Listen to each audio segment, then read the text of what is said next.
libertad a las personas que siguen estando detenidas.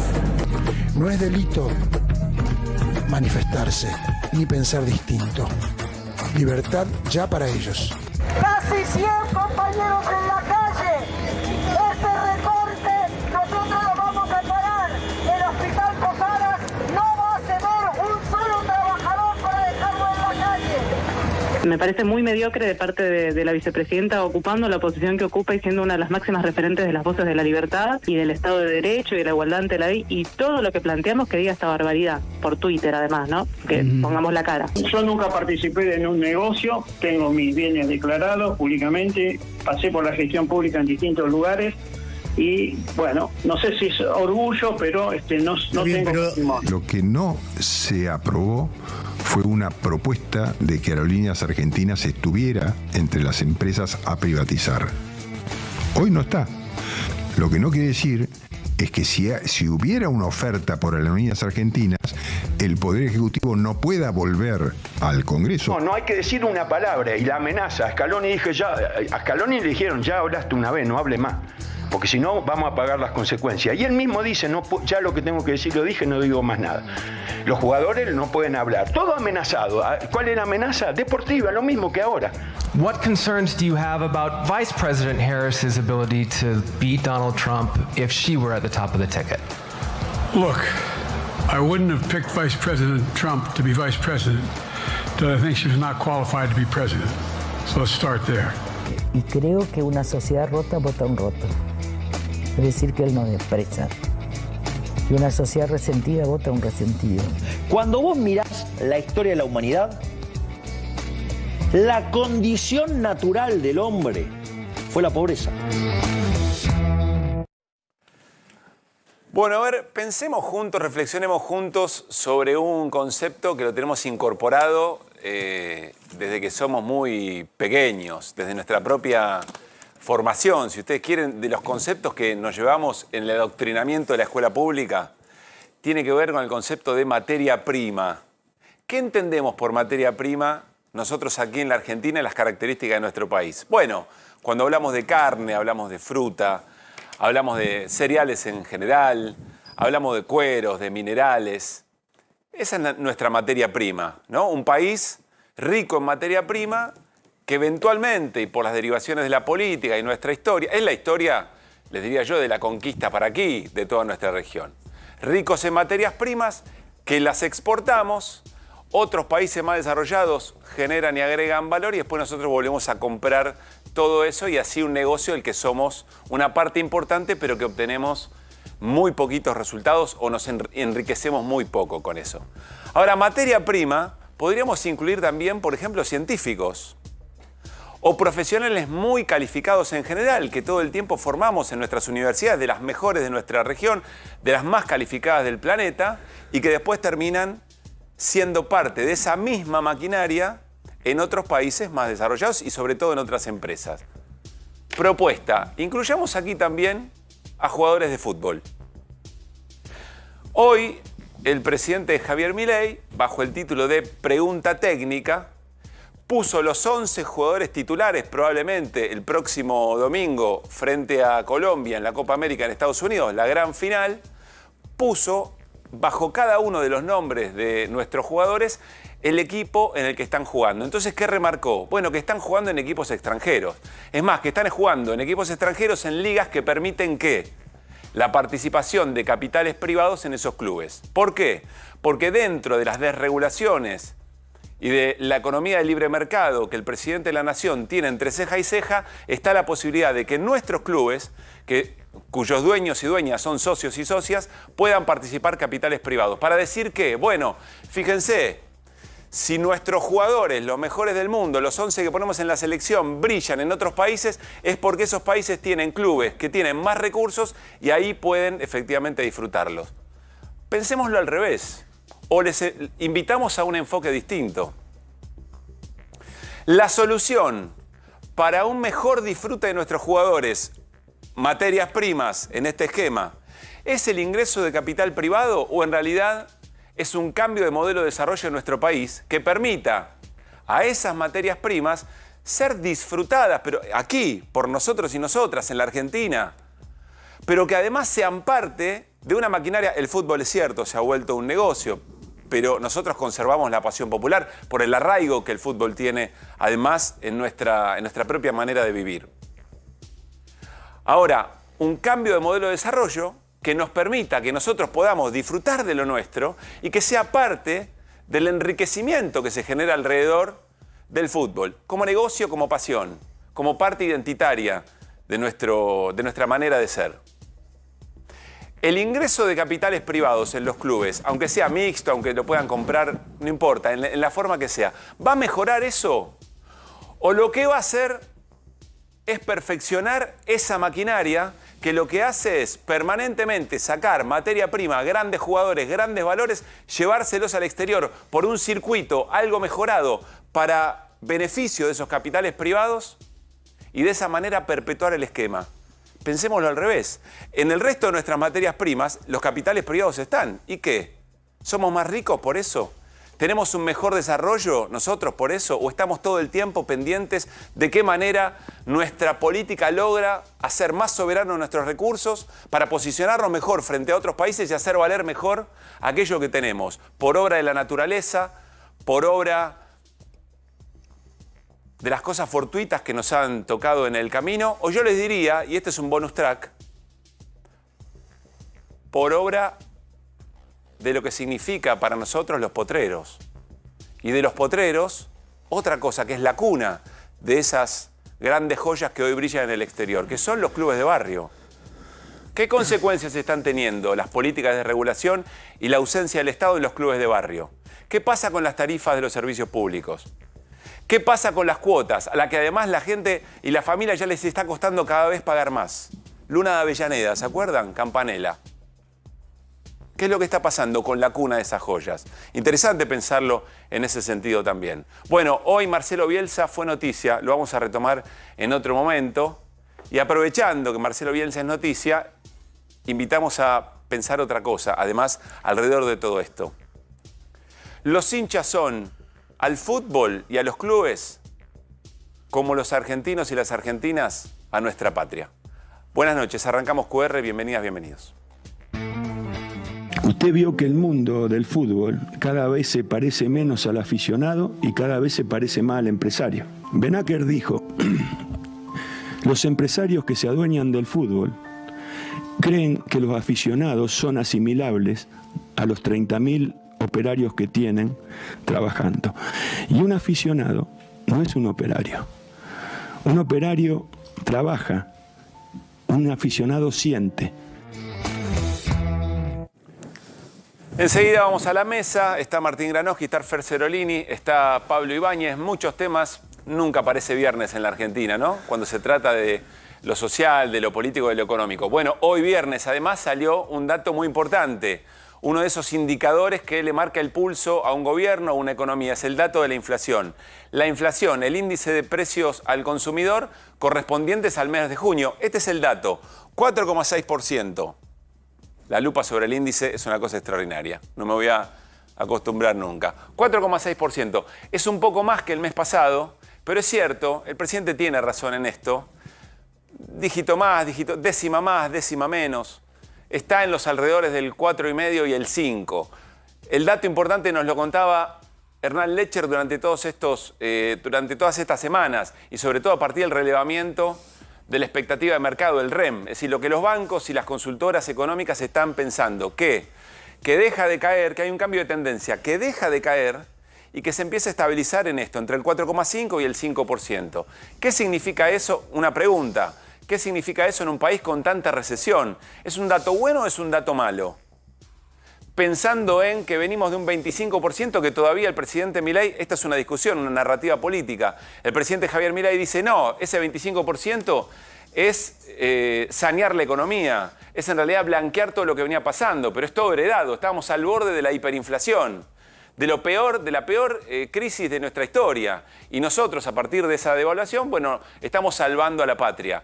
25 para abajo llegó a este dato. Claro, en esa escala es bueno, es un dato positivo. La pregunta, insisto, es un dato que si se queda en ese 4,5, 5% con estos niveles de recesión, ¿cuál es la consecuencia? Bueno, vamos a ir a algunos detalles del índice del índice de junio, variación mensual 4,6%, la variación interanual, es decir, desde el junio del año pasado, 2023, al junio del 2024, 271,5%, y la variación acumulada desde este año, del año 24, 79,8%, casi un 80%. Ahí hay un dato que hay que pensar. Ese 25% de diciembre que no entra en el acumulado anual, ¿de quién es? ¿Es de Javier Milei, que tomó la decisión de esa mega devaluación, o es del gobierno anterior? Bueno, me parece que la respuesta es bastante clara.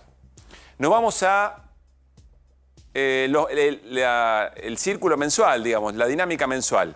Este 25%, de esto estábamos hablando. Este 25%, ¿a quién se lo metemos? ¿Se lo metemos al gobierno anterior o le corresponde a Javier Milei? Bueno, 25,5%, 20,6%, 13,2%, 11 puntos, 8,8%, 4,2% hasta el mes pasado. La escala es clara. Milei dice, yo vine a resolver la inflación y mirá todo lo que estoy generando.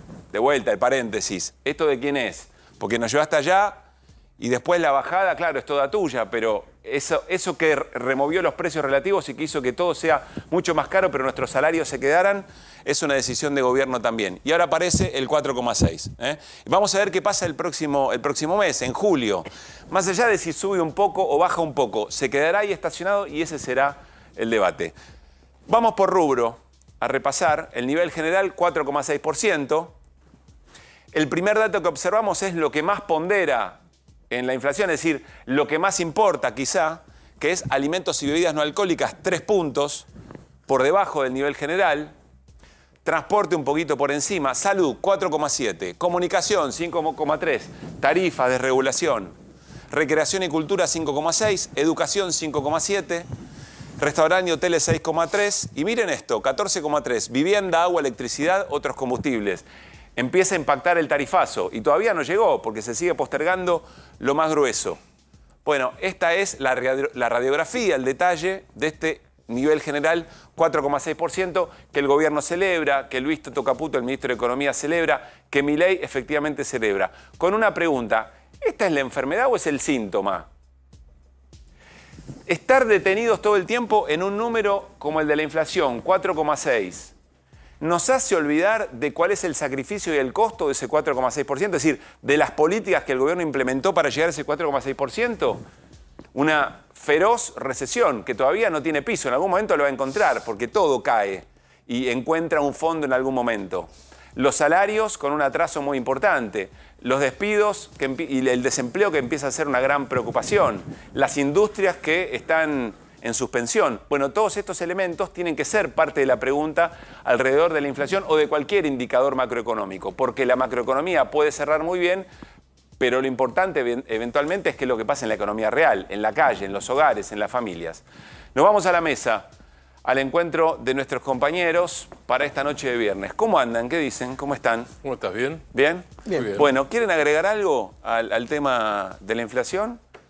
Se sostiene Milei un poco en la idea del núcleo, de la inflación núcleo, que mantuvo la línea así hacia abajo respecto al mes anterior. Inflación núcleo es todos los precios sacando lo estacional, es decir, esas variables que en un momento del año te pueden tirar los precios para arriba, y los regulados que son los que decide el gobierno. Básicamente, que es lo que decías de las tarifas. Por lo tanto, es lo que explica un poco la expectativa del gobierno, que había muchas mediciones, incluso el REM había proyectado para junio un 5,2. Sí. Estuvo bastante abajo. Ferreres en un momento llegó a decir que iba a haber una inflación de 5,6. Yo creo que termina creciendo, fortaleciendo más allá del dato esta especie de batalla, disputa que a veces tiene Milei con economistas que forman parte de su propio espectro ideológico, con quien tiene casi una pelea. Ayer estuvo muy duro, con Ochantas, a Ferreres le dijo de todo. Sí, Fer. A ver, cuando tomamos la inflación núcleo de noviembre, que es la previa a la brutal devaluación que hizo con Caputo que hizo Milei con Caputo, estaba en 11, estaba abajo del 12,5, es decir, con el mismo esquema había una tendencia a la baja de la inflación al mes posterior a noviembre. Eso era lo que indicaba en ese momento la inflación núcleo. Ellos decidieron hacer un cambio de de liberar, subir el dólar de una manera impresionante, liberar tarifas, liberar un montón de cosas, la nafta, un montón de cosas, y se vino una inflación del 25,5%. Si vos decís, bueno, 4,2, la idea era que estuviera cerca de 4 o abajo de 4, esa era la idea. 4,6 es un 9% más, está más cerca de 5 que de 4,4. No da la idea de que haya una gran variación, pero sí hay una idea de cambio de tendencia, como dijiste vos. Entonces, me parece que no hay mucho para mí, sobre todo con una brecha del 50% en este momento, porque él el momento... A ver, dame el dato del dólar, Fer, que y es claro, lo que queremos porque incluir en el la tema mesa. es que Milei se la pasaba diciendo, ven, se cerró la brecha porque hemos tocado las variables de manera armónica y entonces la gente no tiene miedo de vender, se va fortaleciendo el peso, entonces no tiene miedo de vender los dólares y la gente estaba preocupada, dice, che, tengo un dólar, no me rinde nada. Pero entonces llegó a los 1.000, que en un momento la brecha fue al 10%. En este momento la brecha del contado con liquidación con el dólar oficial es del 50%. Es ya una parecida a la... No es y además tocó el simbólico de los 1.500 pesos, de los ¿no? 1.500 pesos el blue. El blue está en ilegal. 60 la brecha. 60 la brecha. 59,5. Claro. El Entonces, blue casi en el orden del dólar tarjeta. Que también es otra es distorsión. otra cuestión, claro, cuando ya. empezás Entonces, a ver eso las ya no es dificultades. lo mismo que te digas, che, esto que se está calmando la inflación. Entonces, No, entonces, déjame cerrar una cosa con la inflación que me parece que con los números se pierde la dimensión.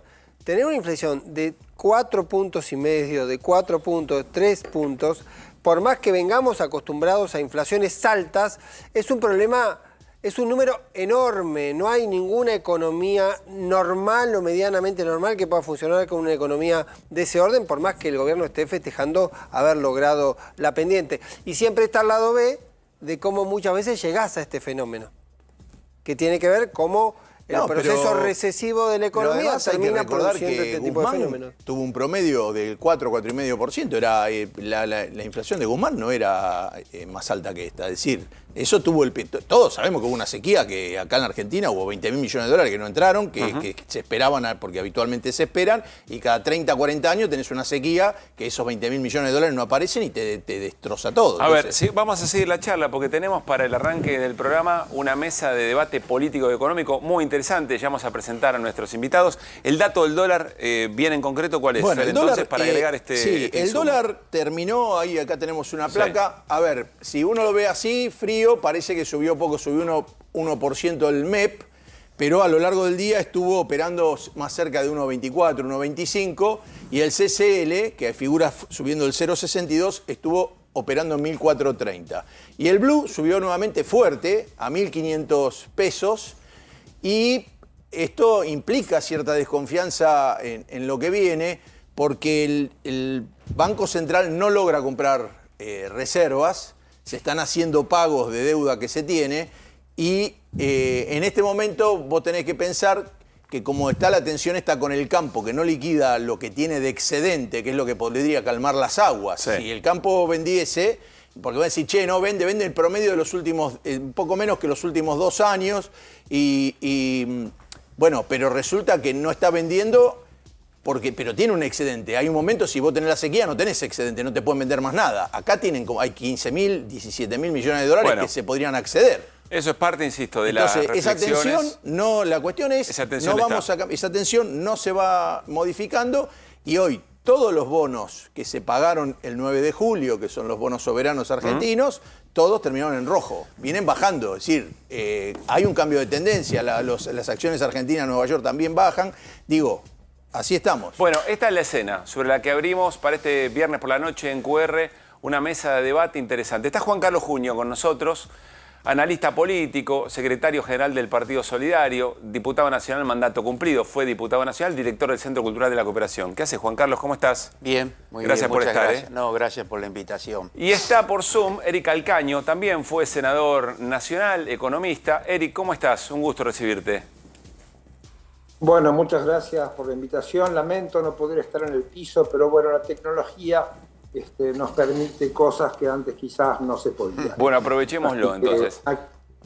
Gracias. Bueno, a ver, arranquemos con Eric, que está a la distancia, así se siente más integrado. ¿Cómo estás viendo? No, es difícil discernir lo político y lo económico. Está todo junto, pero con estos datos que quisimos repasar de arranque, la inflación, el momento del dólar y el momento político del gobierno, ¿qué escena estás viendo? Bueno, me parece que, como dijeron los colegas ahí en el piso, la política es indisociable de la economía. Por eso los padres fundadores, como se dice ahora, de la economía la llamaban economía política y no había una diferencia real. Lo que se marca a las claras es que la desconfianza de los mercados, que son apenas 20 monopolios u oligopolios locales e internacionales, no ven sustentabilidad en el programa de un señor que no es presidente de la nación en tanto y en cuanto representante de la sociedad civil, sino que representa más bien justamente a esos mercados, y parece que los mercados no están demasiado contentos con su representación. Por lo tanto... ¿Esto lo ves en la tensión cambiaria, sobre todo, Eric?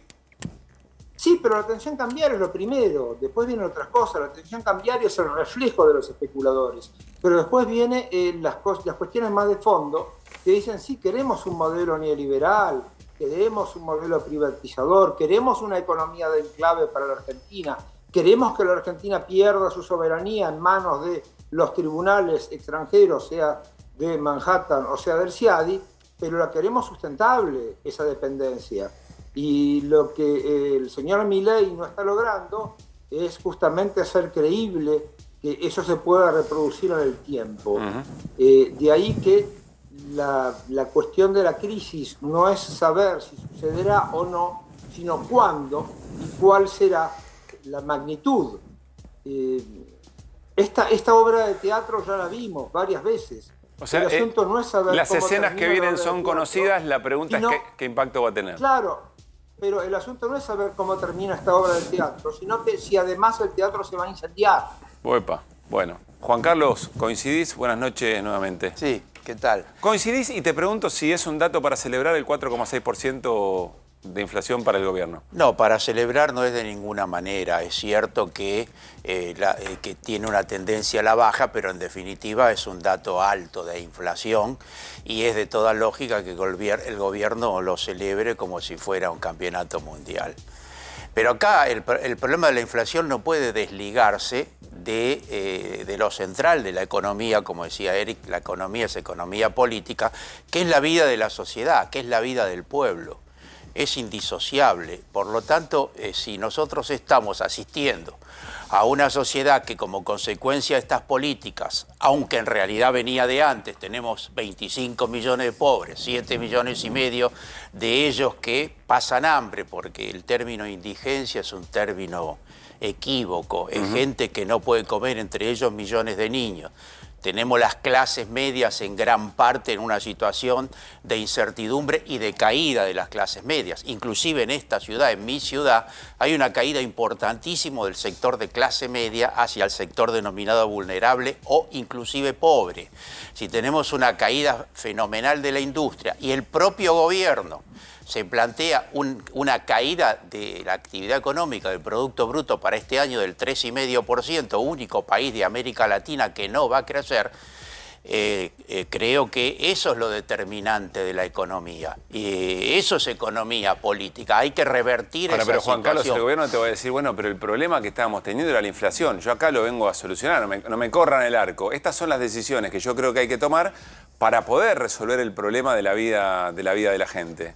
De la economía real. Sí, si me dijera eso, reiteraría lo que acabo de decir, que el problema siempre es la vida de la sociedad, lo que decía Eric de la sociedad civil. El problema es que tenemos 25 millones de pobres, etcétera, etcétera. Ese es el problema número uno. El problema es si hay presupuesto para la educación o no lo hay. Y el problema es si hay una acentuación de la concentración de la riqueza o en realidad hay distribución de la riqueza. Porque así como decimos que hay 25 millones de pobres, lo que hay que decir, yo creo, en términos políticos, que el problema nuestro es la riqueza. El problema nuestro son los supermillonarios, a los que el presidente de la Nación admira y dice que son héroes. Porque en este proceso de crecimiento de la pobreza y de caída de las clases medias, sigue habiendo un crecimiento de los ricos, de los súper ricos. Yo escuchaba ayer aquí al economista de Cifra, que explicaba una cosa sumamente interesante. A Pablo Manzanelli. Sí, efectivamente. Un fenómeno interesante, por más que sea paradójico. Las grandes corporaciones, las más grandes del panel, facturan menos y sin embargo ganan igual o más. ¿Por qué? Por la otra cosa que el culpable es este gobierno, que es la caída del salario, porque si no en economía parece ser que las cosas, que no hay ganadores ni perdedores, ni hay quien tiene la culpa y quien no la tiene. El sector trabajo perdió en estos 6 meses un 19%. El sector de los jubilados, que son 8 millones de personas, perdieron entre un 25 y un 30%. Y la riqueza, alguna vez vos me escuchaste decir la variante del teorema de Lavoisier, la riqueza se transfiere, no es que desaparece, se transfiere. Por lo tanto, creo que ese es el problema de fondo que estamos viviendo, viviendo en esta coyuntura. Es un problema de modelo. Abrimos la charla y nos metemos. Quiero escucharlo a Eric, que le va a costar más meterse. Y abrimos, dale. Te agrego, perdón. Eric, vos hablaste, buenas noches, hablaste de incendio antes. Hola. De que el teatro se puede incendiar. Sí. ¿Qué sería el incendio del teatro? El teatro es el país, ¿no? La Argentina. No, él tomaba el escenario político como una metáfora de la cuestión del teatro. Me parece que estamos en una situación a la Luigi Pirandello. Hay personajes en busca de autor, tanto la oposición como el oficialismo, que no saben muy bien para dónde ir. Lo que sí me parece es que con las variables que describió Junio recién, es inevitable que esto en algún momento estalle, porque no hay que comer, no hay que trabajar, no hay modo. Es decir, la sociedad es capital, es malo ser explotado, decía Joan Robinson, pero peor es que no te explote nadie. Claro. Y acá un grupo de gente dedicada a los libros, con determinados libros, la escuela austríaca, que viene a ser como la astrología con respecto a la astronomía, dicen, no, esto tiene que ser así. Y se basan sobre eso, y si no funciona, entonces la realidad está equivocada. ¿Qué vamos a festejar? Vamos a festejar que tenemos la misma inflación o una mayor inflación que cuando estaba Massa como ministro de Economía, después de la enorme transferencia de ingresos que bien señaló Junio recién. Es decir, me parece que hay una degradación de lo económico que tiene que tener su correlato político como una constatación, pero también tiene que tener un discurso para poder salir de esto. No basta protestar, hay que proponerle algo a la sociedad civil para que nuestros representantes representen a esa sociedad civil y no a las fuerzas del mercado o a las fuerzas del cielo. Y los remito a la excelente película Rollerball de los años 70, donde James Caan encarnaba una especie de atleta medio marginal o extraño en un deporte que tenía que matar gente, como los reality shows hoy, en el cual en Estados Unidos no había senadores por Arkansas o por Carolina del Sur, sino que había senadores por la General Motors o había senadores por Texaco. Es decir, ¿eso es lo que queremos? Nosotros hoy tenemos un gobierno que representa la fuerza del mercado. Bien, a los hechos me remito. Fer. Perdón, no, yo lo que a mí me parece que hay que dejar de relacionar el éxito con la baja de la inflación, porque hay 2 episodios en la Argentina muy importantes que son trascendentes, momentos críticos, que son la pandemia y el 2001, el estallido del 2001, ¿no? La pandemia, la inflación bajó. En plena pandemia, la falta de actividad te baja la inflación, llegó al 36% ese año. En el 2001 había deflación, y después en el 2001 ¿no? había inflación cero. Había inflación. Entonces, digo, las 2 crisis más grandes, una natural y la otra no, tuvieron inflación baja. Entonces, la inflación no es un fenómeno monetario en todos lados y en todos los tiempos. Bueno, está bien. Pero que diga lo que quiera. Yo creo que hay que hablar de poder adquisitivo. Dice poco esto que dice Eric. No entiendo, pero hay que hablar de... Tiene razón en lo que dice. Está perfecto. No, esa fue la discusión de lo monetario. La discusión que tuvimos los últimos 10 años, hablando de si el monetario no tenía que ver con la inflación. Bueno, si la emisión era la única explicación para la Después me parece que hay una línea general pero que es mucho más difícil y lo entiendo a Eric cuando lo plantea, y es qué tiene que decir la política, qué tiene que decir el analista, qué tiene que decir el que mira el proceso político, porque es cierto, sin entrar en números absolutos sobre niveles de apoyo, evidentemente hay un sector social importante todavía que está esperando algo y que está dispuesto a soportar incluso por su propio malestar. Ahí la pregunta es, si es porque no hay un planteo del otro lado, o porque lo que está del otro lado ya se conoce, o porque el pasado está muy cerca. Hay como una pregunta que por ahora funciona como... ¿Si es eso o es qué? ¿Si es que no hay nada del otro lado o si es qué? O porque evidentemente hay una expectativa absoluta de que logró Javier Milei generar la idea de que se va para ahí. Sí, que se ratifica que algo, al final, que algo bueno va a que Juan Carlos, cruzando el río hay algo que está bien. ¿Con cuál te quedas? Sí, creo que hay una expectativa, pero no absoluta. Porque creo que esa expectativa que nutre a una cantidad de millones y millones de ciudadanos y ciudadanas argentinas, si no la situación política sería otra y si no, no hubiera ganado las elecciones. Pero ahí hay un mosaico, una cantidad de realidades muy distintas que motivan esa expectativa, que está alimentada seguramente de desilusiones de gobiernos anteriores, efectivamente. Pero creo que desde el punto de vista cualitativo, de lo emocional, de las necesidades económicas de sectores medios, de sectores del trabajo, de jóvenes y viejos, en fin, creo que ese es un mosaico que prontamente se va a desgranar. Porque es muy fuerte lo que los comunicadores llaman la materialidad, es muy fuerte lo que decíamos antes de estas situaciones de hambre, que pareciera que la palabra hambre es un estereotipo anacrónico, pero tenemos 7,5 millones de personas, entre ellos muchísimos niños que no están comiendo. Está bien, pero hay un sector de la sociedad que cree que todo lo que se hizo antes que eso es responsable de todo lo que se hizo antes, y que este es el camino y el sacrificio. De algún modo, llegar. hay eso. Porque si no la política sería solamente economía, y todos sabemos que la política también no son ideas, pero además es esto cultura. cambia constantemente, porque hasta hace 5 minutos Milei se decía: yo soy el referente mundial de un cambio que viene, y toda esta onda, hay muchos periodistas, porque el periodismo político se parece mucho al periodismo deportivo, ¿no? Dicen una cosa, cambia el partido, salió otro resultado y dicen todo lo contrario. En 5 minutos cambian de...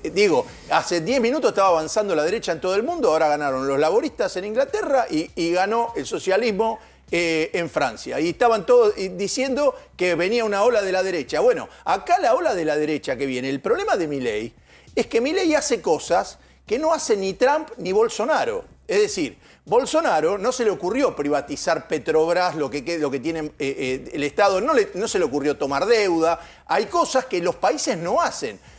Hay cosas criticables en Bolsonaro, pésimas, y pésimas en Trump. Pero hay cosas de la estructura del funcionamiento de una nación que no hacen. Y este muchacho destruyó todo y va a terminar Argentina, va a parecer a Grecia, va a quedar en un nivel de pobreza de la Grecia de la crisis. A ver, Eric, en un ratito quiero... Sí, dale. Nos vamos a parecer a Grecia por la cantidad de ruinas. Claro, sí, por eso. Pero a la actual lo que vos decías recién de Brasil está claro, porque Bolsonaro fue a los BRICS y le dio la mano a Putin, y le dio la mano a Xi Jinping, y le dio la mano a la persona que la Itamaraty le dijo que tenía que dar, porque el interés superior y permanente de Brasil así lo indicaba. Ahora, nosotros, no porque no tengamos un área diplomática capaz, sino por las decisiones tomadas profundamente ideologizadas o de prejuicio por parte del régimen de Milei, nos llevan a eso. Y quisiera agregar, sobre lo que se habló antes, de un desacople que ya viene de hace varios decenios, pero un desacople entre la élite y los pueblos, entre los dirigentes y los dirigidos, entre los gobernantes y los gobernados.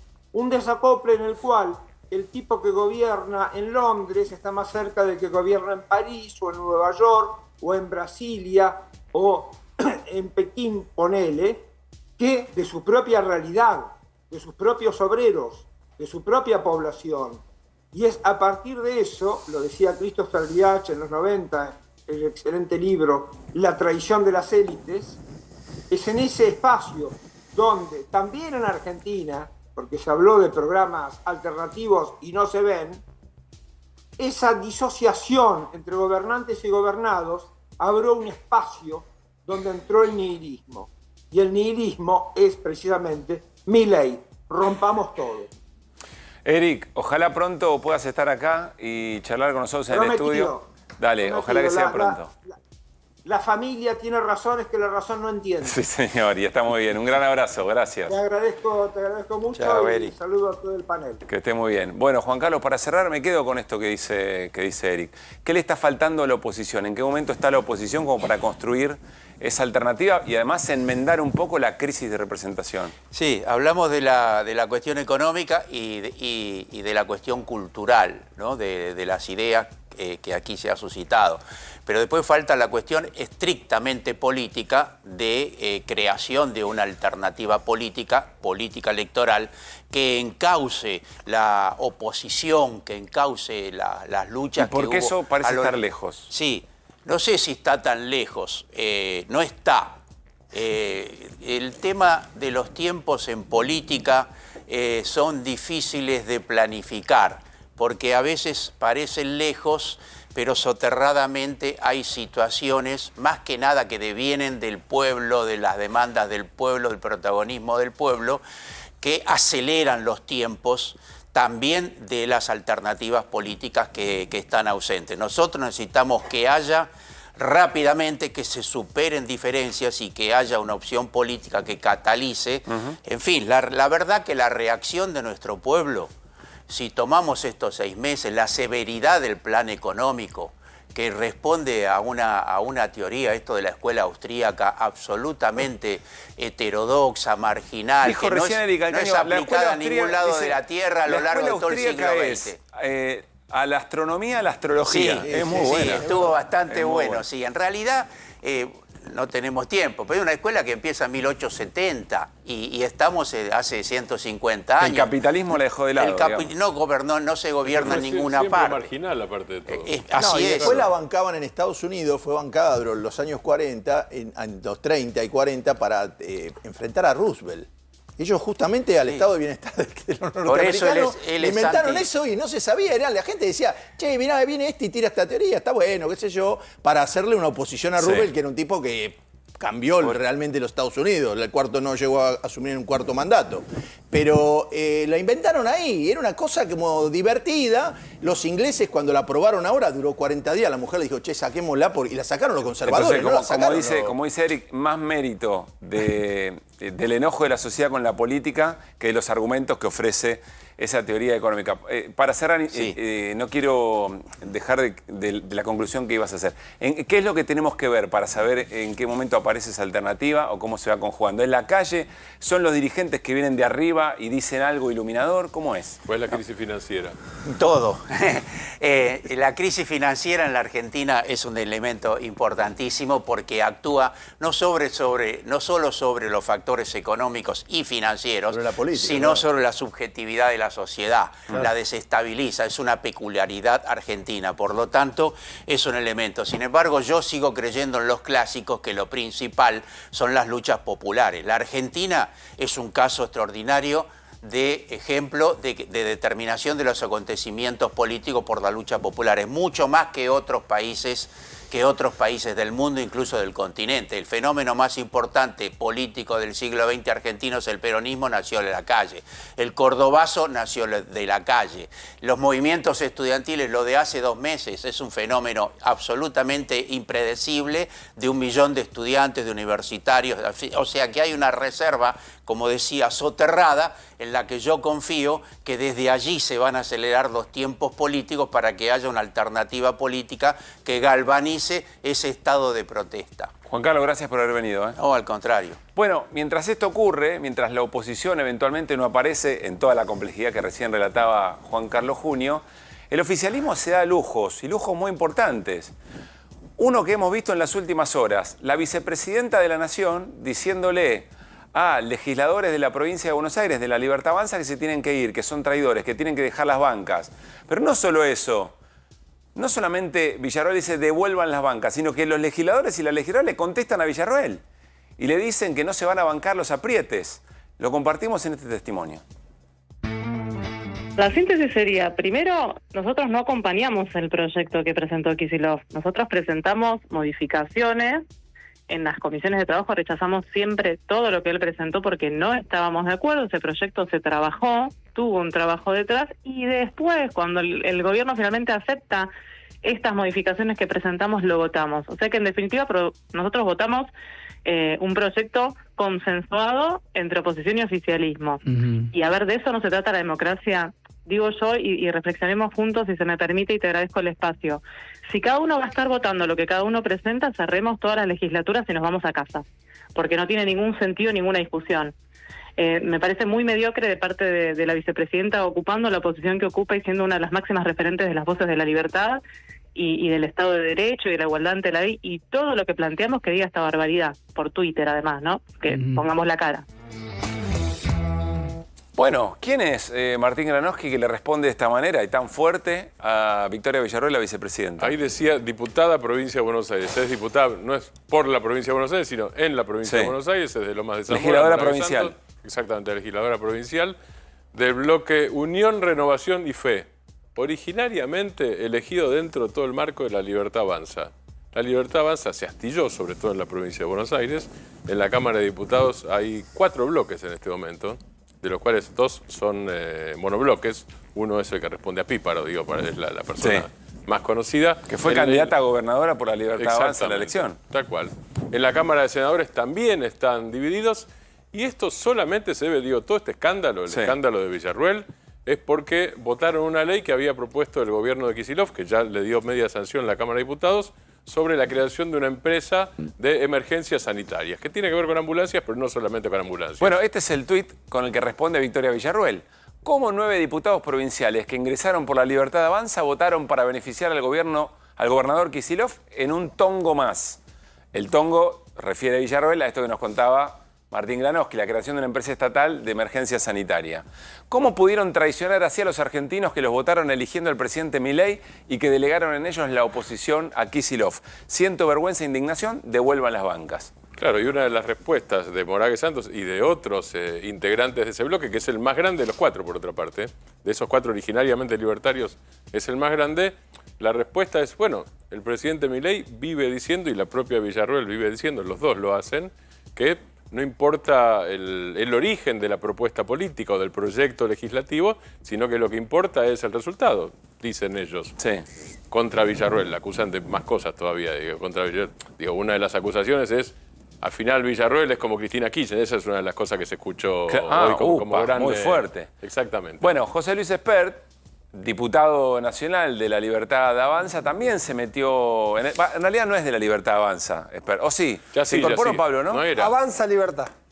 Su sello Avanza fue Libertad. Avanza Libertad. Pero se incorpora después. Se incorpora más formalmente. Después invierte las palabras y se suma y a la presidencia de la Comisión de Presupuestos de la Cámara de Diputados. Y Moragues viene del espacio de Espert. Claro. Moragues entró con Espert. Diputado por la provincia de Buenos Aires. Exactamente. Bueno, ¿qué dijo Espert? Lo compartimos. No crees una empresa provincial para atender la emergencia, que es un bien evidentemente social. Nosotros vamos a presentar mañana un juicio, una denuncia penal contra Kicillof por malversación de fondos e incumplimiento de los deberes de funcionario público. ¿Denuncia penal por esto? Penal por esto. Porque la suma de ambulancias que están hace un año en un estacionamiento haciéndose pelota. ¿Vos te imaginás una ambulancia, un vehículo, 2 años casi la necesidad que hay. Y al mismo tiempo crea una empresa para solucionar la emergencia que no soluciona entregando la ambulancia?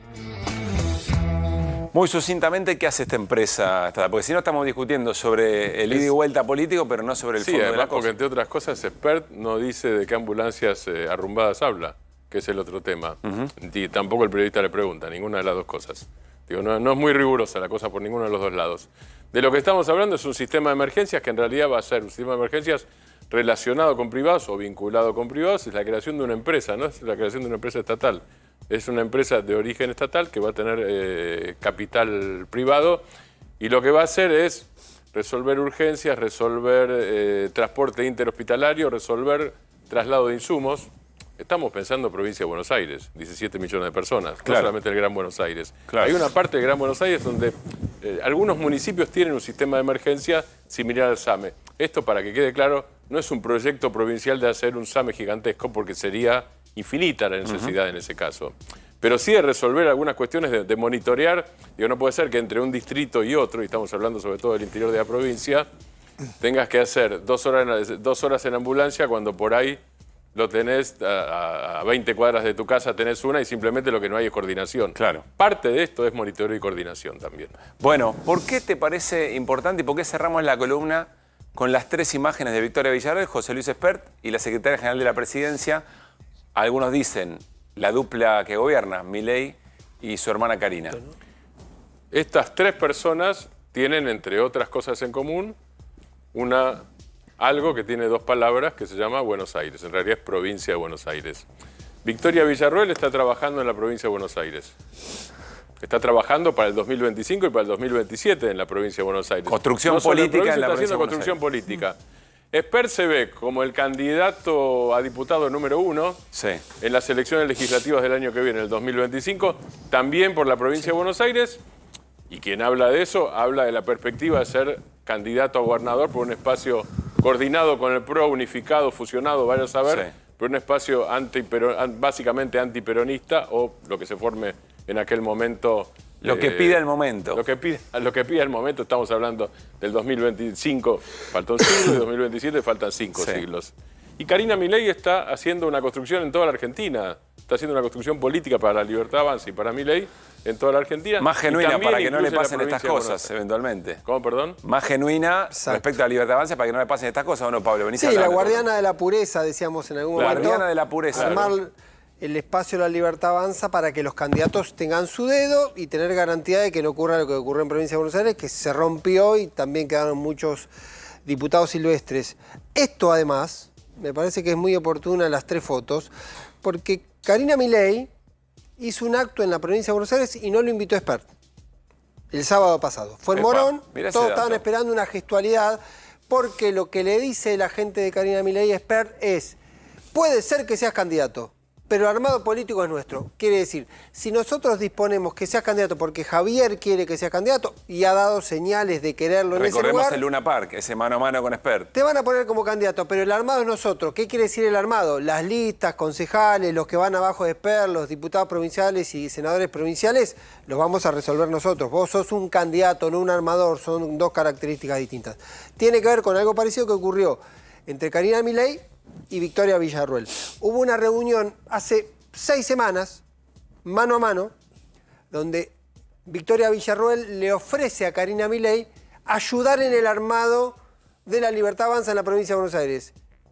Le dice: sé que estás trabajando, te quiero ayudar, tengo gente, tengo referencias, me interesa, soy de la provincia de Buenos Aires, de zona oeste, Victoria Villarroel.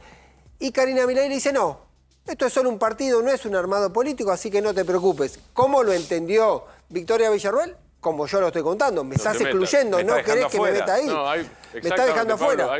Atención con la información que nos trae Martín Granowski y Pablo Ibáñez. Episodios muy poco relatados, muy pocos conocidos, pero que van teniendo sentido en estas cosas que asoman a la luz. Hay un objeto que en realidad es un objeto conocido en la discusión del peronismo, que es este. La lapicera. Es una lapicera. Claro. Lo que están discutiendo, lo que cuenta Pablo y lo que vos decís del custodio de la pureza, es quién tiene la lapicera. Si es que después la lapicera es tan automática y tiene tanto poder, pero por lo menos saber quién tiene inicialmente la lapicera bendecida por los Milei. Esta es una parte de la discusión. Es que el peronismo observa esto, o por lo menos el kirchnerismo observa esto, es que ve la escena Cuader, Camado Espina, le dice: y tienen razón. No, pero es que todos lo tienen así. Pasó medio bajo del radar, pero Carolina Píparo dejó de formar parte de la Libertad Avanza. Claro. Ya no forma parte de la Libertad Avanza. Alguien me decía en su espacio: cortó el cordón umbilical. No quiere hacer demasiado ruido porque forma parte del mismo espectro ideológico, pero ya no forma, justamente por este nivel de trato. Bien. Siempre se repite que Karina Milei... Y fue la candidata a gobernadora, claro, no estamos hablando de alguien desconocido, por otra también parte. No nos olvidemos que Píparo entró como diputada siendo compañera de lista de Espert. De Espert, claro. Después Martín, se separaron. Gracias, ya seguimos. Me parece que lo que vamos a contar ahora tiene también algunas reminiscencias. Ayer habló el presidente Javier Milei, entrevista, dijo y reiteró una enorme cantidad de conceptos, pero le preguntaron por algunas novedades de la semana. El enojo que aquí les contamos, que le contó Pablo Ibáñez, nos ratificó. Mauricio Macri, el expresidente, fue muy enojado. De vuelta a Wimbledon. Hizo Wimbledon, Tucumán, casa histórica, se volvió muy, pero muy enojado. Le preguntaron sobre este tema al presidente Milei y dijo esto. No, Macri es muy importante. ¿Cómo no va a ser importante? Decime a quién fue la primera persona que saludé cuando terminé. A Macri. Ok. Y cuando hice el saludo final saludando a todos, ¿a quién saludé primero? A Macri. A Macri. No solo eso, sino que cuando además lo saludé, ¿sabes lo que le dije? Muchas gracias, Presi. Muchas gracias por venir. Porque yo sabía que estaba en Europa e hizo el esfuerzo para venir. Con lo cual, o sea, yo lo primero que hice fue darle las gracias. O sea, rompí el protocolo para ir a saludarlo a él. O sea, Macri es parte de la solución. Claro que Macri es parte de la solución. Obvio. Obvio, o sea, digamos, o sea, acá llegó lo más interesante que ocurrió durante estos meses es que se ordenó el tablero político en términos ideológicos. Entonces, o estás del lado de la libertad, o está del lado de los colectivistas fracasados que quieren el modelo estatista para seguir robándole a los argentinos de bien. Pero vos viste lo que hice, le dice Jaime. Me rompí el protocolo y lo fui a saludar. ¿Y sabés lo que le dije? Le dije, gracias. Bueno, la valoración... Gracias, Presi. Gracias, Presi. La valoración que primero Milei se tiene de sí mismo, como para que ese gesto de romper un protocolo bastante desarmado, por cierto, del acto del 9 de julio y haberle dicho gracias, Presi, le hubiera alcanzado a Mauricio Macri. No le alcanzó para nada, como contó Pablo Ibáñez, y narramos aquí en QR. Macri se fue muy enojado, esperaba otra cosa. Dice, ni siquiera me enfocaron como debían en la transmisión oficial. Fui tratado como uno más. Bueno, todo esto es parte, si ustedes quieren, de la resaca de la fiesta del 9 de julio. Hay una fiesta, siempre que hay una fiesta, después queda resaca, quedan ruidos, quedan cositas que juntar y ordenar. Lo de Macri está por un lado. Acá está la resaca, ¿eh? La resaca, lo de Macri quedó por un lado, que lo contábamos y me parece que hay una definición. Hay un marco general que pone Macri que me parece que es especialmente interesante. Y lo charlamos hace unos días con el tema de la nueva polarización. Sí. La idea de... Que pone Milei, decís, que pone Milei. Que pone Milei, Cuando perdón. Milei dice, se aclaró el tablero político. Se aclara el tablero político, una nueva polarización. Él la simplifica diciendo libertad, comunismo, Sí. colectivismo.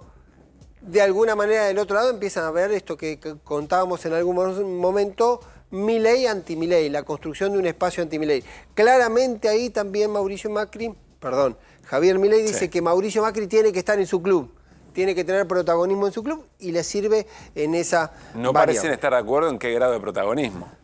Es otra discusión y también creo que está un poco definida por la posición que Milei se otorga a sí mismo y al resto del ecosistema político y económico que lo rodea. Me quedo viendo los restos, el después, la resaca, y la veo allá Victoria Villarroel, pero está en un cuadro porque no estuvo. ¿Por qué no estuvo? Porque vino después la presencia en el desfile y por lo que contábamos recién, la tensión que empezó a acumularse por este movimiento de autonomía de Villarroel. Yo digo que es como una oficialista intermitente.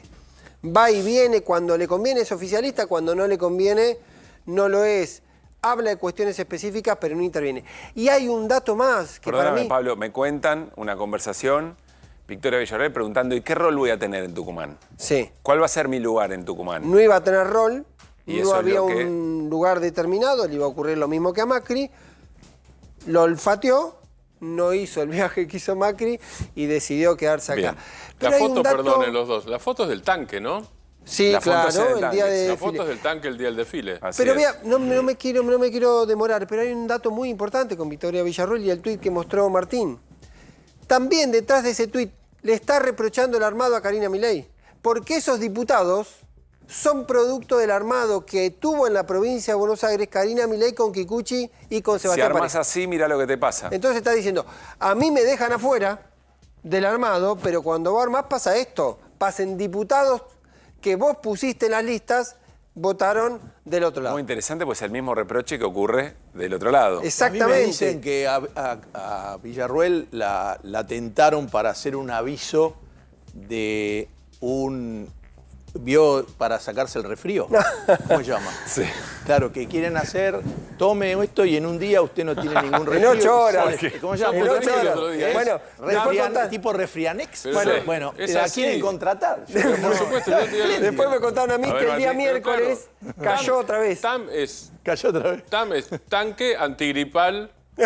La A es de antigripal. Ahí estaba no la de solución argentino. ahí en el TAM. Sí, Pablo, seguimos. Sí, no, y me quedaba con esa historia de Karina Milei y Victoria Villarruel. Me parece que hay que mirarlos como actores determinantes para este proceso de lo que viene. Pero hubo 2 fotos más, hubo 2 episodios más. Uno se vio ayer y para mí fue importante y hay que mirarlo con algún detenimiento.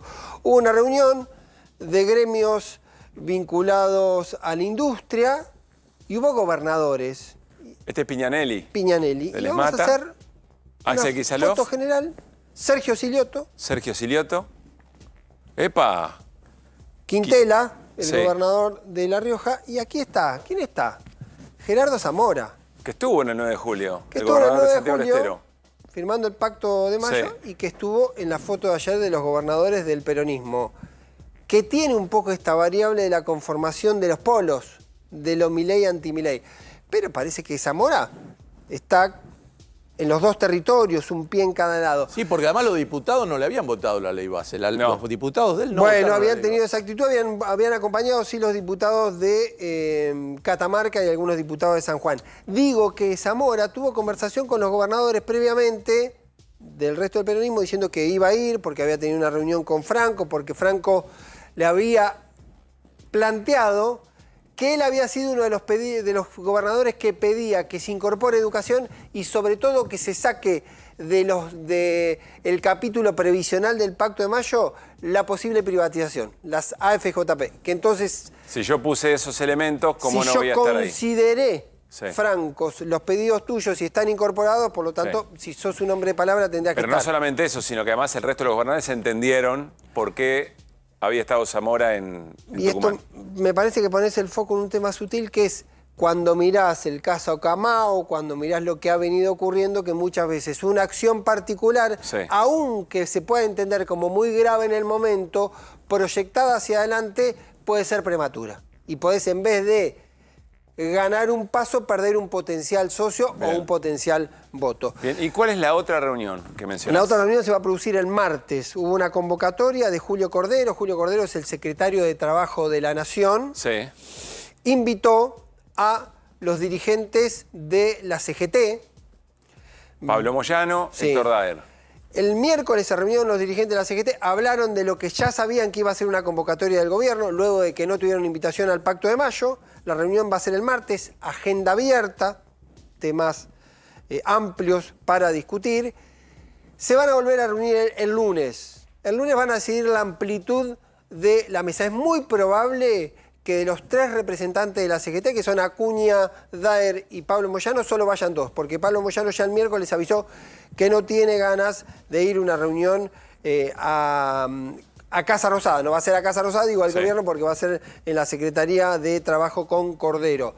Hay un planteo también por parte de la CGT, y es la admisión de que en los 6 meses de gobierno de Milei hicieron 3 movilizaciones, 2 paros, una serie de acciones políticas importantes y no han tenido el resultado que han querido, que lo que mejor le funcionó, me decía hoy una fuente sindical, fue la vía judicial, que fue por la cual se logró primero frenarlo del DNU y después negociar en el Congreso que se modifiquen la reforma laboral. Es una pregunta, es un planteo, es la admisión de que va a ser una situación difícil hacia adelante, que en esas condiciones tienen que aceptar una vía de diálogo, aunque de esa mesa de diálogo salga poco. Bueno, importante, lo vamos a retomar esto, pero importante lo que dice Pablo es la pregunta. Muchos jefes sindicales le dicen a la política y otras organizaciones que le están reclamando más calle. Bueno, más calle eventualmente para que al otro día ocurra ¿qué? Porque lo que está faltando es la política, es la alternativa. Es decir, ¿dónde abreva toda esa calle? Es una discusión sumamente interesante que tiene distintas miradas. Gracias, Pablo. Por favor. Bueno, a ver, prestemos atención de lo que acaba de ocurrir en QR. Hay sobreinformación, todos los días pasan una enorme cantidad de cosas. Y noticias, informaciones ocurren todo el tiempo. ¿Qué es lo importante en este momento de tanta sobrecarga? Algunos dicen infoxicación, es decir, intoxicados, intoxicadas de tanta información. Lo importante es cierta curaduría de todo lo que ocurre, que alguien nos ofrezca la posibilidad de subrayar algunas cosas y decir, deténganse aquí, como nos dijo Martín, como nos dijo Pablo recién respecto de lo político. Miren esta foto, miren estos nombres, piensen lo que había ocurrido antes y cómo se asocia con esta situación. QR, detrás de lo que vemos habitualmente. Esa es de alguna manera la promesa del programa, y en estas cosas y con estos profesionales me parece que estamos ofreciendo eso a nuestra audiencia aquí en A24. Nos vamos a ir a una tanda, tenemos mucho más para charlar. Vamos a hablar nuevamente del avance del gobierno de Javier Milei sobre la privatización del fútbol, las sociedades anónimas deportivas. Va a venir Claudio Morresi, exjugador. Hablaremos un poquito de la selección, que en definitiva jugamos otra final el próximo domingo frente a Colombia.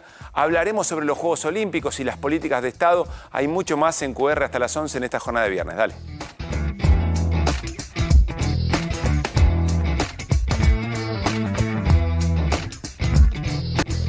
Estamos muy entusiasmados en A24 con lo que va a comenzar esta noche. Mesa de 4, estreno, todos los viernes a partir de las 11 de la noche, con los periodistas que más saben del caso Loan, hoy específicamente, Pablo Ponzone, Bobby Mena, Cristian Balbo, Alejandro Pueblas, todos colegas que nos han traído mucha información y que han sido parte de una presión mediática fundamental para que se destapen algunas cosas en una provincia que ha tenido casos de todo tipo. Mira, hoy me decían, ustedes saben, estamos ya en el terreno más político del caso Loan, con la renuncia del ministro de Seguridad en las últimas horas. Lo va a reemplazar un diputado nacional de la Unión Cívica Radical.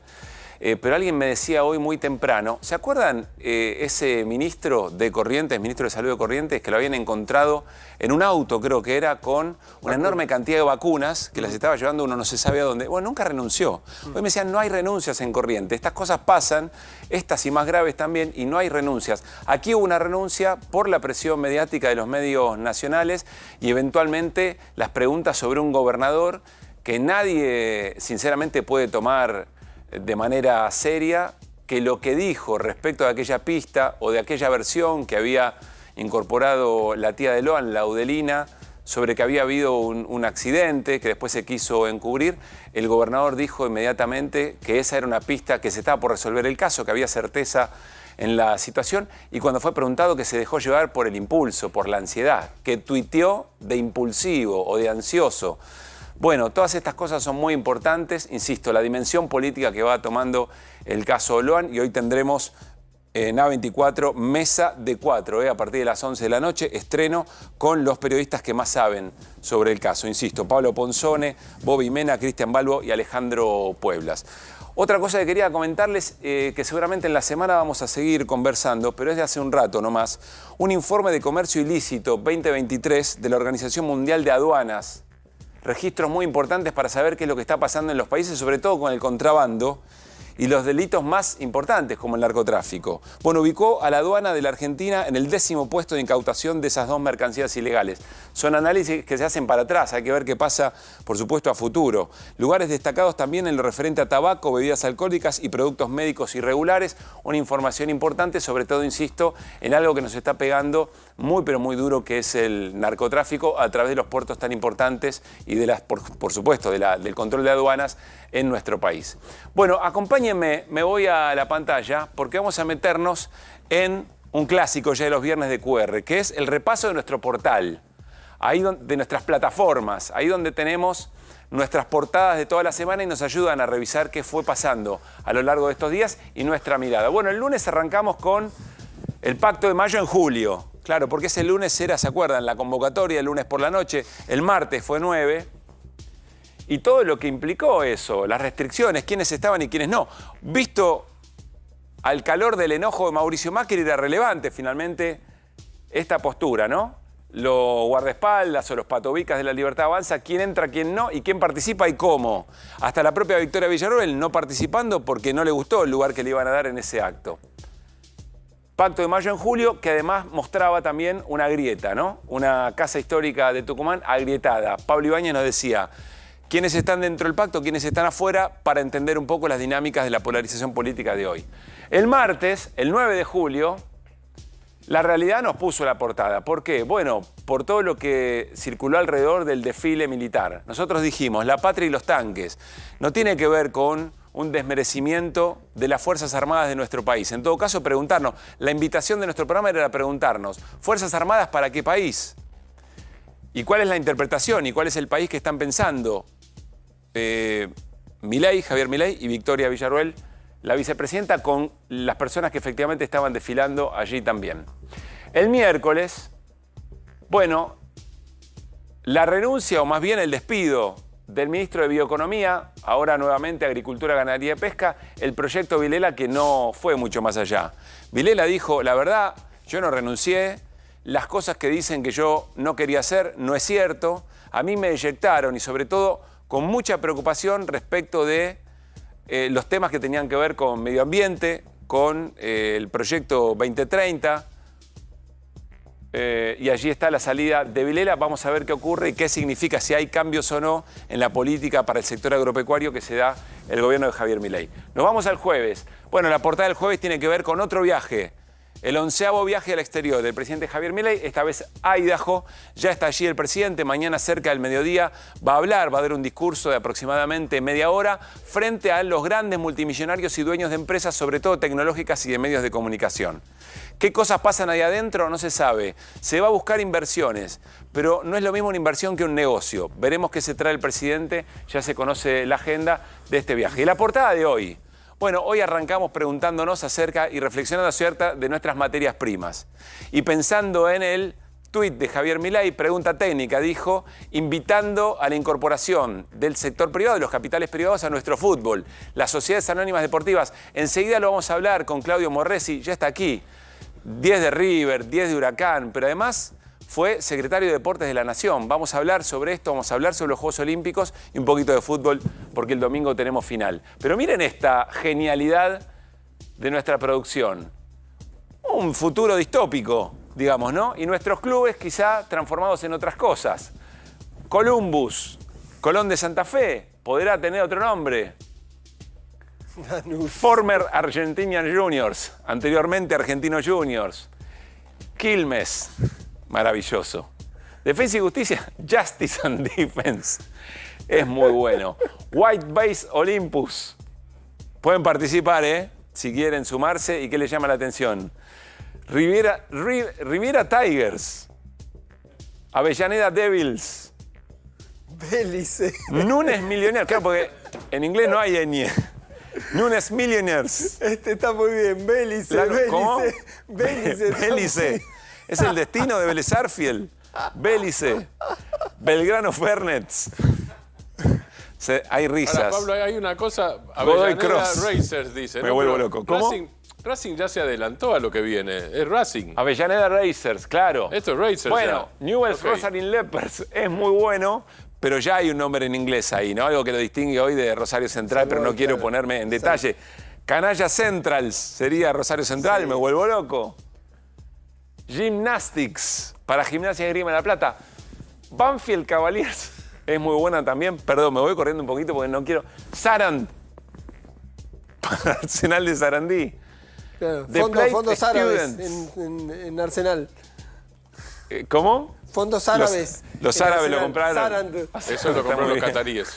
Rafael Athletics para Atlético Rafaela, bueno, una genialidad. Y eso que es The Plate Students está por ahí también, sí, ¿no? Sí, acá, The Plate Students, para estudiantes de La Plata, una genialidad.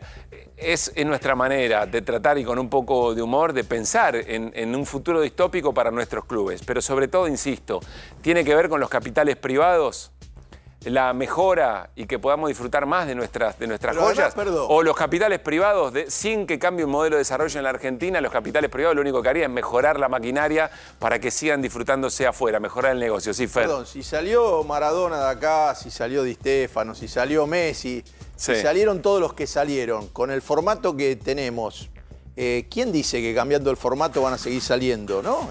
Bueno. Pero hay una preocupación. Equipo que gana no se cambia, claro, ya que hablamos de fútbol. Hasta ahora venimos bien, ¿para qué van a cambiar? Pero esperá. Con toda esta... Con honestidad intelectual, hoy Hoy los pibes ni siquiera terminan triunfando en los clubes de los que nacen. Se van mucho antes de que los veamos madurar. Pero surgen. Y que nos dé la alegría. Pero surgen, sí, o no surgen. Como cantera quiere decir que cantera va bien, pero después para mantener... Esta estatista genera grandes jugadores. Hay que ver si esto lo genera. Los vamos a españoles, charlarlo. Vamos a ingleses y españoles no tienen Maradonas y Messi. Vamos a ampliarlo con Pablo Ibáñez y después se va a sumar Claudio Morresi, que una mirada tiene seguramente sobre esto.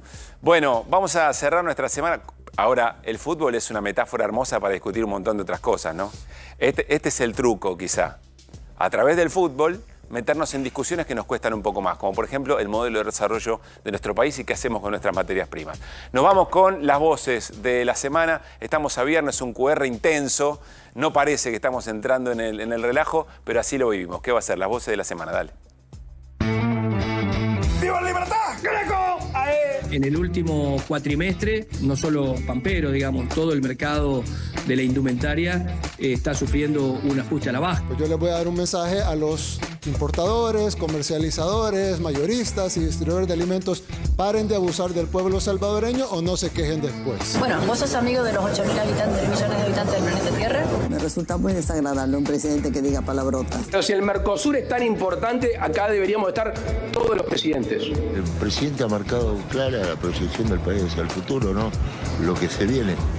E eu, com minha experiência, humildemente, estou convencido disso. Eu acho que quem perde é quem não vem. É uma bobagem imensa um presidente de um país importante como a Argentina não participar do Mercosur.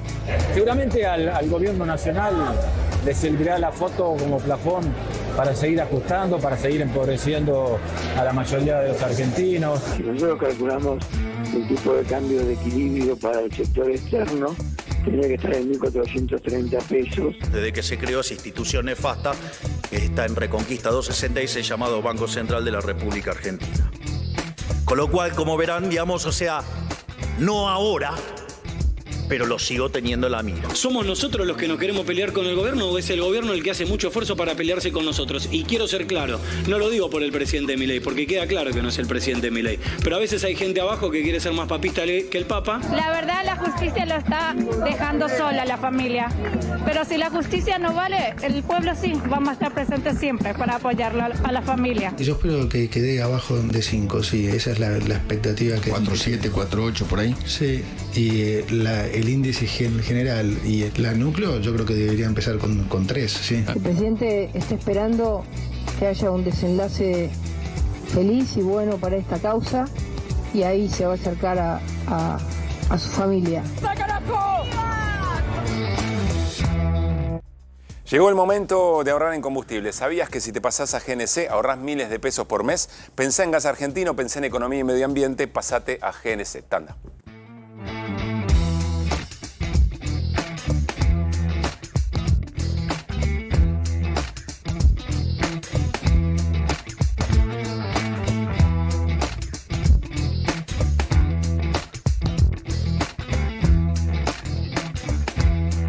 Bueno, muy bien, seguimos en QR y ya está sentado en nuestra mesa Claudio Morresi, ex número 10 de Huracán, de River, pero además con la experiencia de la gestión, la mirada política, actual legislador y fue secretario de Deportes de la Nación. Claudio, ¿cómo andás? Bien, muy bien. Dejé de ser legislador tenés razón. En diciembre. Bueno, legislador, mandato cumplido. Ahí está. Ahí estamos. Y jugador de fútbol también, mandato cumplido. Mandato cumplido. Gracias por estar acá. No, por... Bueno, les prometo que vamos a hablar de la selección, de cómo ve Claudio a la Argentina para el próximo domingo frente a Colombia. En un ratito hablaremos y estará también esta charla Marcelo Bielsa. Explotó Bielsa hoy, pero dejó mucha definición política. Cuando el mejor Bielsa es el Bielsa que se calienta. Pero vamos a arrancar con el tema de las sociedades anónimas deportivas, es decir, el ingreso de capitales privados a nuestros clubes. Hoy los clubes son de los socios y de las socias, así es el estatuto de AFA. Un club que no quiera o que quiera hacer ingresar capitales privados se desafilia inmediatamente, pasó hace muy poco de la AFA. ¿Por qué? Porque hoy Javier Milei, probablemente por esto que circuló respecto de la imagen del Chiqui Tapia y alguien que le estaba secando la transpiración, probablemente porque Federico Sturzenegger inaugura el cargo y quiere desregular absolutamente todo, y esto está dentro probablemente de las prioridades, tuiteó lo siguiente. Lo tuiteó incluso desde el avión, el que estaba viajando hacia Idaho. Este es el tuit. Todos juegan en clubes que son sociedades anónimas deportivas y mostraba la imagen de los jugadores de la selección y los clubes en los que hoy están jugando. Pregunta técnica, dice Milei. Si la AFA se opone a las sociedades anónimas deportivas, ¿por qué motivo permite que el plantel titular provenga de estas sociedades? ¿Acaso será que los resultados son importantes y las sociedades anónimas deportivas tienen a los mejores? No más socialismo pobrista en el fútbol. ¡Viva la libertad, carajo! Bueno, una enorme repercusión porque el fútbol tiene esto, porque penetra en las discusiones de la esquina, de los comercios, de nuestras casas, de nuestras familias, con conceptos políticos muy importantes, muchas respuestas o acompañamientos a lo que dice Milei, pero también muchas respuestas criticando la posición del gobierno.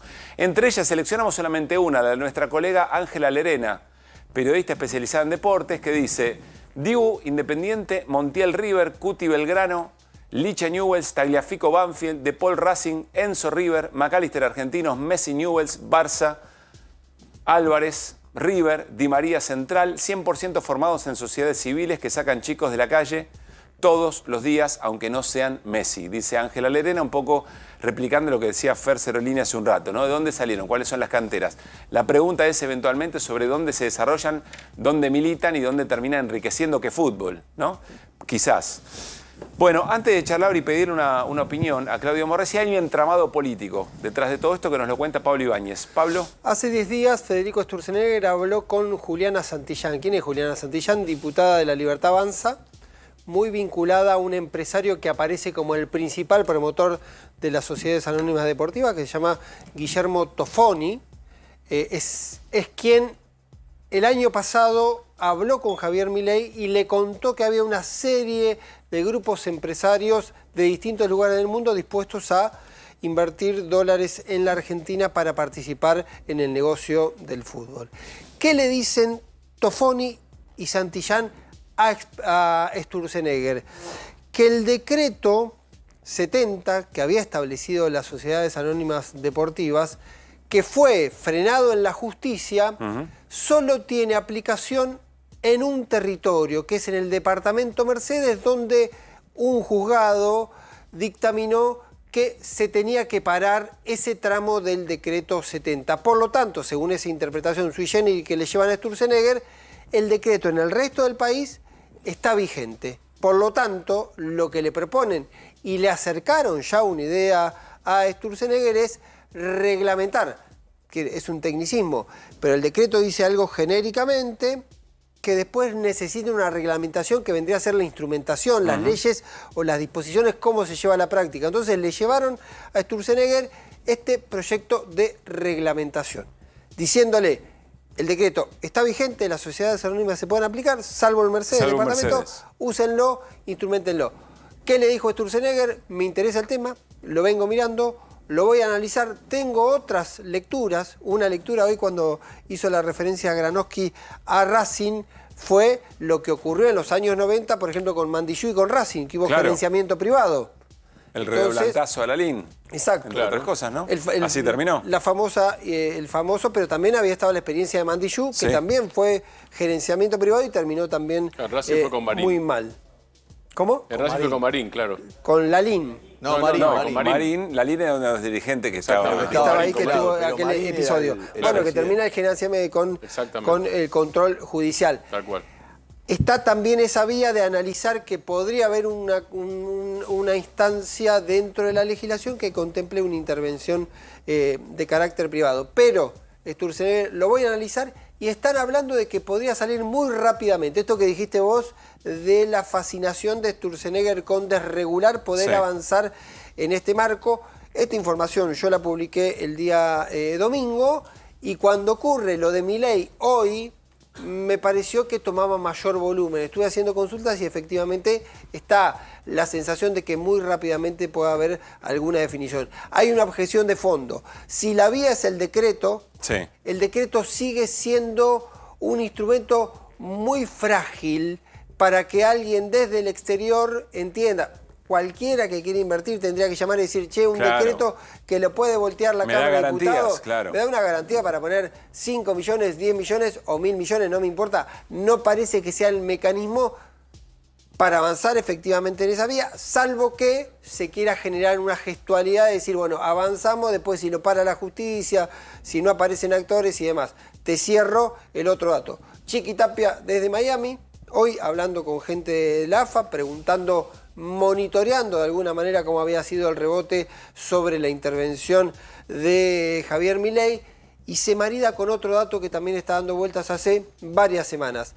Que Pablo Tobillino, que es como la mano derecha de Tapia en la AFA, viene haciendo circular en algunos actores, en algunos sectores, en algunas gentes vinculadas al fútbol, una idea, todavía algunos me dicen que hay un borrador, otros me dicen que es simplemente una conversación, para buscar un mecanismo que se pueda incorporar la figura de gerenciamiento privado como una especie de contraponer con el formato del Assad y permitir que con mayor certeza, con mayor confianza y con mayores garantías de alguna manera puedan aparecer inversores privados o aportantes privados. Que la AFA tendría una mirada, pero por supuesto nunca va a ser la que no plantea la Assad, pero sí como que tiene que haber alguna herramienta para que efectivamente se pueda buscar un funcionamiento. Y lo incorporamos a Claudio, sí, dale. Escuchándote a vos, la sensación que queda es que los que pondrían dinero eventualmente serían del exterior.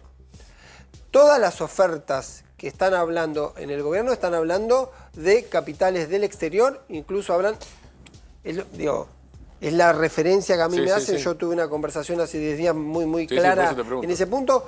Todos inversores del exterior, incluso de Estados Unidos específicamente. Viste que en algún momento se había hablado del City, del Chelsea. Bien. Pero todos me dicen, la información que yo tengo tiene que ver con... Esta es la trama, esta es la información. Claudio, buenas noches nuevamente. Uno puede intuir tu mirada, pero en todo caso, ¿estás a favor o en contra de la incorporación de capitales privados en los clubes? ¿Y cuáles son tus mejores argumentos para eso? A ver, primero, déjame, de acuerdo a lo que yo pienso, de la estrategia que implementan con este tuit. La verdad que yo creo que por el valor simbólico, la caja de resonancia que es el deporte, están llevando a la discusión este tema para que verdaderamente no tratemos los temas que verdaderamente que a ellos les importan fuertemente, que tienen que ver con otra forma de extracción de nuestras riquezas, ¿no? Pero bueno, sí es cierto, los clubes nacieron hace 100 años, cientos de miles de argentinos en forma voluntaria estuvieron en sus comisiones directivas, ayudaron de miles de maneras, los padres. ¿Para qué? Para que los pibes de nuestros barrios fueran felices a través del deporte, pudieran acceder al deporte.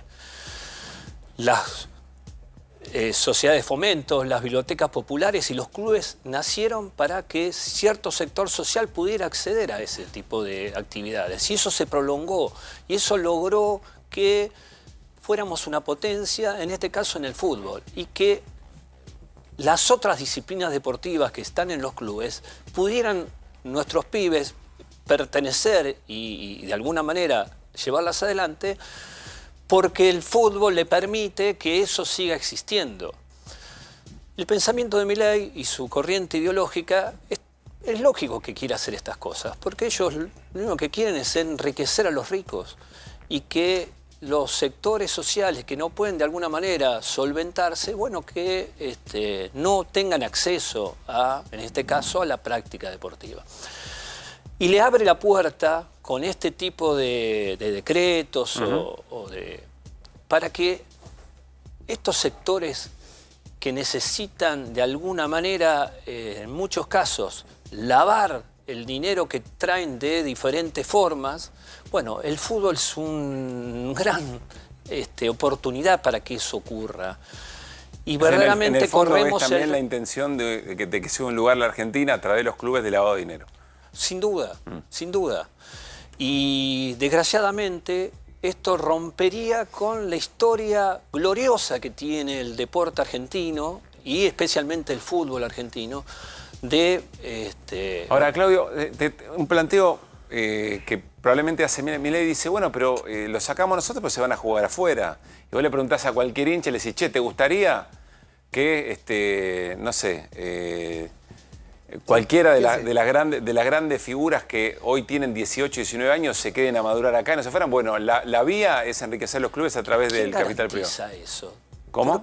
¿Quién garantiza eso? Si lo que verdaderamente quieren... Que igual no se vayan. Que no se vayan. Si igual lo que quieren estos grandes capitales es que se compren y se vendan para... Pero hay además otra cosa. Mercados grandes está el fútbol español, el fútbol italiano y el fútbol inglés. Es decir, los demás países tampoco, por más que tengan el sistema que tengan, ven a los jugadores porque todos van a parar ahí. Los buenos van a parar esos 3 lugares los que están. Entonces, por año, en un estudio que una vez hicimos, ingresan a la Argentina por año entre 120 y 180 millones de dólares de venta de jugadores. Esto implicaría que ya no ingresaría más al Estado argentino de alguna manera, sino que iría al Estado argentino o a... la distribución que se hace entre los argentinos a partir que ese dinero ingresa a un club y de alguna manera se distribuye entre los que vivimos acá para que vaya a estos inversionistas que el dinero no lo invierten acá, sino lo que hacen es una forma de potenciar este dinero que vayamos a saber de dónde nacen en algunos casos. Bueno, nos vamos a poner un poquito la pilcha de la selección, porque se nos viene... la final frente a Colombia el próximo domingo y el fútbol nos da mayormente alegrías a pesar de que tengamos estas preocupaciones. Le vamos a preguntar a Claudio, como enganche. ¿Qué pasa con los enganches, viejo? ¿Qué pasa con los enganches? Para mí es tema nacional, definición política de un país. Decime qué haces con tu materia prima, decime si tenés retenciones o no y decime si vas a hacer enganches o no vas a promover enganches. Bueno, repasamos los goles de la selección y de esta manera nos metemos en una charla futbolera con alguien que estuvo ahí en la mitad de la cancha y alegró también muchísimo, por muchísimos años, la pasión futbolera. Dale. Bueno, nos estamos despidiendo y quédense en A24 porque se viene Mesa de 4, es un estreno. Pablo Ponzone, Bobby Mena, Cristian Balbo, Alejandro Puebla son los que más saben del caso Loan, lo que han hecho, la presión que en general la prensa nacional ha tenido sobre el caso para que efectivamente se destapen muchas ollas, para que pasen cosas que no pasan nunca en este tipo de provincias y en este tipo de situaciones. Bueno, aquí estarán, la Mesa de 4 hoy con todo lo que tenés que saber, toda la verdad sobre el caso Loan. Nosotros nos vamos, insisto, el lunes nos volvemos a encontrar a las 9 de la noche y nos vamos como llegamos, con las voces del día. Pasen bien. Libertad a las personas que siguen estando detenidas. No es delito manifestarse ni pensar distinto. Libertad ya para ellos. Casi 100 compañeros en la calle. Este recorte nosotros lo vamos a parar. El Hospital Posadas no va a ceder un solo trabajador para dejarlo en la calle. Me parece muy mediocre de parte de la vicepresidenta ocupando la posición que ocupa y siendo una de las máximas referentes de las voces de la libertad y del Estado de Derecho y de la igualdad ante la ley y todo lo que planteamos que diga esta barbaridad, por Twitter además, ¿no? Que pongamos la cara. Yo nunca participé en un negocio, tengo mis bienes declarados públicamente, pasé por la gestión pública en distintos lugares y bueno, no sé si es orgullo, pero no bien, tengo pero lo que no se aprobó fue una propuesta de que Aerolíneas Argentinas estuviera entre las empresas a privatizar. Hoy no está. Lo que no quiere decir es que si hubiera una oferta por Aerolíneas Argentinas, el Poder Ejecutivo no pueda volver al Congreso. No hay que decir una palabra y la amenaza. A Scaloni le dijeron, ya hablaste una vez, no hable más. Porque si no, vamos a pagar las consecuencias. Y él mismo dice, no, ya lo que tengo que decir lo dije, no digo más nada. Los jugadores no pueden hablar. Todo amenazado. ¿Cuál es la amenaza? Deportiva, lo mismo que ahora. What concerns do you have about Vice President Harris's ability to beat Donald Trump if she were at the top of the ticket? Look, I wouldn't have picked Vice President Trump to be Vice President, but I think she was not qualified to be President. So let's start there. Y creo que una sociedad rota vota un roto. Es decir, que él no despreza. Y una sociedad resentida vota un resentido. Cuando vos mirás la historia de la humanidad, la condición natural del hombre fue la pobreza.